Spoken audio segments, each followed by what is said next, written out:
ಊರಿಂದ ಊರುಗಳಿಗೆ ಡಾಂಬರ್ ರಸ್ತೆಗಳು, ಒಳಚರಂಡಿ ರಸ್ತೆಗಳು, ಸಮುದಾಯ ಭವನಗಳು ಮತ್ತೆ ದೇವಸ್ಥಾನಗಳು, ಈ ಗ್ರಾಮಕ್ಕೆ ಏನೇನು ಅವಶ್ಯಕತೆ ಇದೆ ಎಲ್ಲ ಥರದ ಕಾರ್ಯಕ್ರಮಗಳು ಹಮ್ಮಿಕೊಂಡಿದ್ದಾರೆ.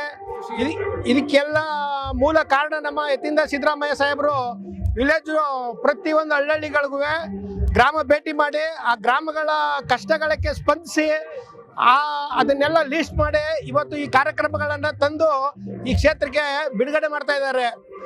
ಮತ್ತೆ ಈಗ ಇವರು ಮಾಡ್ತಾ ಇರೋದನ್ನ ನೋಡಿ ಸಹಿಸ್ಕೊಳಕ್ಕಾಗದೆ ಸುಮ್ಮನೆ ವಿನಾಕಾರಣ ಆರೋಪ ಮಾಡ್ತಾ ಇದ್ದಾರೆ. ಅದರಲ್ಲಿ ಆರೋಪ ಮಾಡಕ್ಕಂತೇನೆ ಬಿಜೆಪಿಯಲ್ಲಿ ಒಬ್ಬ ಉಟ್ಕೊಂಡಿದ್ದಾನೆ. ಯಾರು ಅಂತಂದ್ರೆ ಪ್ರತಾಪ್ ಸಿಂಹ ಅಂತ ಅನ್ನೋನೊಬ್ಬ ಉಟ್ಕೊಂಡಿದ್ದಾನೆ. ಅವನೇ ಹೊಗಳಿದ್ದಂಥ ಕೆಲಸಗಳು ರಾಜಕೀಯಕ್ಕೋಸ್ಕರ ಏನು ಮಾಡಿಲ್ಲ ಅಂತ ಹೇಳಿ ಮೊನ್ನೆ ಒಂದು ಟೀಕೆ ಮಾಡಿದ್ದಾನೆ. ಈ ರೀತಿ ಟೀಕೆ ಮಾಡೋದನ್ನ ಮೊದಲು ಪ್ರತಾಪ್ ಸಿಂಹ ಅವರು ಬಿಡಬೇಕು. ಅವರು ನೋಡಬೇಕು ಅಂತಂದ್ರೆ ವರ್ಣ ಕ್ಷೇತ್ರದಲ್ಲಿ ಬಂದು ಪ್ರತಿಯೊಂದು ವಿಲೇಜ್ಗಳಿಗೂ ಭೇಟಿ ಕೊಟ್ಟಾಗ ಗೊತ್ತಾಗುತ್ತೆ. ಬಡವರಿಗೆ ಪ್ರಾಥಮಿಕ ಮಟ್ಟದಲ್ಲಿ ಸರ್ಕಾರಿ ಆಸ್ಪತ್ರೆಗಳನ್ನು ಉನ್ನತಿ ಮಟ್ಟಕ್ಕೆ ಏರ್ಸವ್ರೆ. ಕೃಷಿಗೆ ಸಂಬಂಧಪಟ್ಟಂಗೆ ಪ್ರತಿಯೊಂದು ವಿಲೇಜ್ಗಳಿಗೂ ನೀರಾವರಿ ಮಾಡಿಕೊಟ್ಟವ್ರೆ. ನೀರಾವರಿಯಲ್ಲಿ ಯಾವ ಹಳ್ಳಿಗಳಿಗೂ ಹೋಗಿಲ್ಲ ಅಂತ ಹೇಳೋಗಿಲ್ಲ.